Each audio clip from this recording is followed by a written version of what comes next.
Hi guys. Ayan. Ang ingay mo.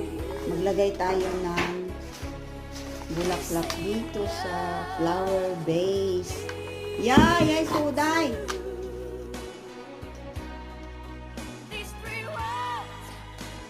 Binigyan ako ng bulaklak sa asawa ko. Anniversary kasi ngayon. So, ayan.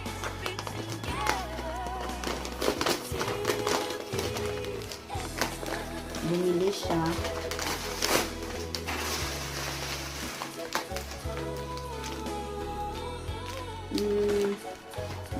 Yan guys.